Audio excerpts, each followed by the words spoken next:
మిత్రులారా, ఈ మధ్య సోషల్ మీడియాలో మీరు గనక చూసినట్లయితే ఈ ముస్లింల మీద విద్వేషాలు రెచ్చగొట్టే వ్యాఖ్యానాలు చేయడం, ముస్లిం అంటేనే శత్రువులాగా చూపించడం మనం ఈ మధ్య సోషల్ మీడియాలో చూస్తూ ఉన్నాం. అయితే మొన్న పెహల్గాంలో జరిగిన ఆ ఉగ్రదాడి తర్వాత ముస్లింలు అంటే ఎలా ఉంటారో, ఎంత నమ్మకంగా ఉంటారో హీరోలు మనం చూసాం. అంటే సయ్యద్ ఆదిల్ హుస్సేన్ షా అతను, ఈ సయ్యద్ ఆదిల్ హుస్సేన్ షా ఇతను అక్కడికి వచ్చిన పర్యాటకులను గుర్రం ఎక్కించుకొని తిప్పి జీవనం సాగిస్తూ ఉంటాడు. ఆయనకి తల్లి, తండ్రి, చెల్లెలు ఉన్నారు. దీంతో జీవితం కొనసాగిస్తున్నాడు. అయితే ఆ రోజు అక్కడ ఆ ఉగ్రదాడి జరిగినప్పుడు చెప్పారు, మనం చాలామంది చూస్తా ఉన్నాం. మరి నిజమెంతో అబద్ధమెంతో, మతం ఏంటి అని అడిగి చంపారు, లేకపోతే అసలు ముస్లింలా కాదా, కలిమా చదవమని, కలిమా రాకపోతే హిందూ అని చెప్పి చంపారు అని చెప్పి, ఇవన్నీ మతం ఆధారంగా చంపారని చెప్పి చాలామంది మనకు చెప్తా ఉన్నారు. మరి అది వాస్తవమా లేదా అనేది అంతా దేవుడికి తెలుసు. కానీ మరి అలాంటప్పుడైనా కూడా ఈ సయ్యద్ ఆదిల్ హుస్సేన్ షా అనే అతను, మరి అతనితో పాటు ఉన్న హిందూ పర్యాటకులు, వాళ్ళందరినీ రక్షించడం కోసం ఆయన ప్రాణాలకు తెగించి ఆ నరరూప రాక్షసులు ఉగ్రవాదులతోటి ఎదురు తిరిగి AK-47 రైఫిల్ లాక్కోవడం కోసం ప్రయత్నించి ప్రాణాలు అర్పించాడు. మరి ఆయనకు తెలుసు వాళ్ళతో పెట్టుకుంటే ప్రాణాలు పోతాయని.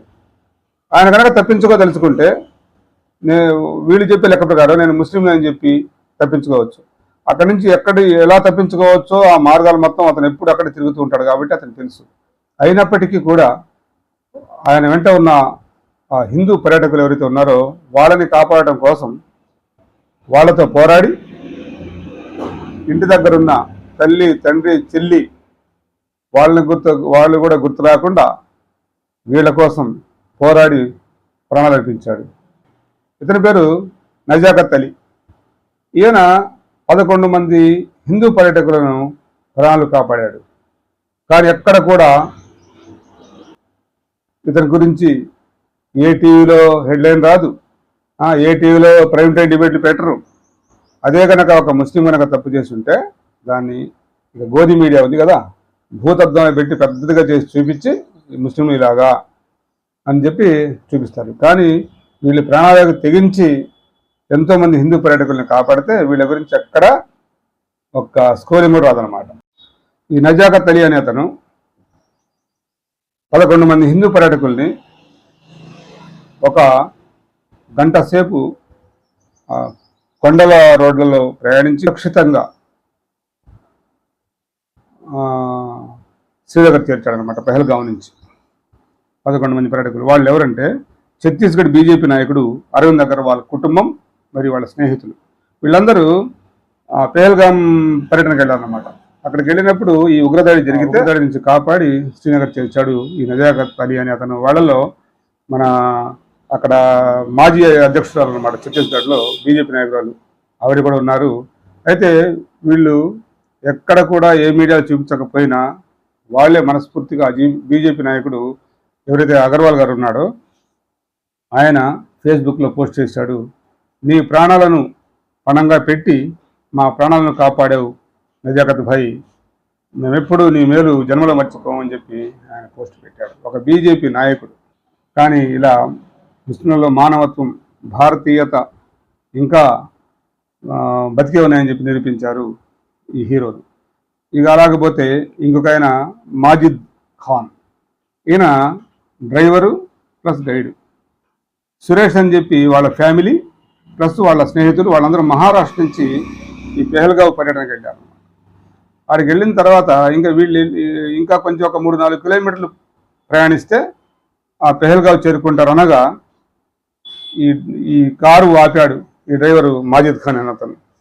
వాళ్ళతో చెప్పాడు, సార్ ఇక్కడ ఏదో మొత్తానికి తేడా జరిగినట్టుంది, ఏదో పెద్ద దుర్ఘటన జరిగి ఉంటుంది, కాబట్టి ఇక్కడ మనం వెళ్ళటం మంచిది కాదు అని చెప్పి అక్కడున్న పరిస్థితులను చూసి కనుక్కొని వాళ్ళతో చెబితే వాళ్ళందరూ సరే వెనక్కి వెళ్దామని చెప్పి అంటే వెనక్కి మలిపి వాళ్ళు ఎక్కడైతే దిగారో ఆ హోటల్లో దిగుదామని మళ్ళీ వెళ్తూ ఉంటే మధ్యలో చాలా అంబులెన్సులు, చాలా సైనిక వాహనాలు, చాలా ఆర్మీ వీళ్ళందరూ ఎదురయ్యారు. ఈ పరిస్థితులను చూసి భయపడతా ఉంటే వాళ్ళ ఫ్యామిలీ వాళ్ళు అప్పుడు ఈ డ్రైవర్ మాజిద్ ఖాన్ అతను చెప్పాడు, సార్ మీకు ఇక్కడ కనుక భయంగా ఉండేటట్టయితే మా ఇంటికి వెళ్దాం రండి, మా ఇంటి దగ్గర మీకు ఎలాంటి భయం లేదు, మీరు సురక్షితంగా ఉంటారని చెప్పి వాళ్ళ ఇంటికి ఆహ్వానించాడు ఆ మాజిద్ ఖాన్ అనే డ్రైవర్. ఆ సురేష్ గారు ఆ డ్రైవర్ని హత్తుకుని మెచ్చుకున్నాడు. ఇలాగా చెప్పుకుంటూ పోతే ఎన్నో కథలు ఉన్నాయి. కానీ ఈ ఎవరైతే విద్వేషాలు రెచ్చగొట్టే వాళ్ళు ఉన్నారో ముస్లింల మీద ఎప్పుడూ హిందువుల బ్రెయిన్ వాష్ చేస్తూ ముస్లింల మీద అవాకులు చవాకులు పేలే ఈ మధ్య యూట్యూబర్లు చాలామంది ఉన్నారు. ఇలాంటి వాళ్ళందరికీ ఈ ఘటనలన్నీ చెంపపెట్టు లాంటివి.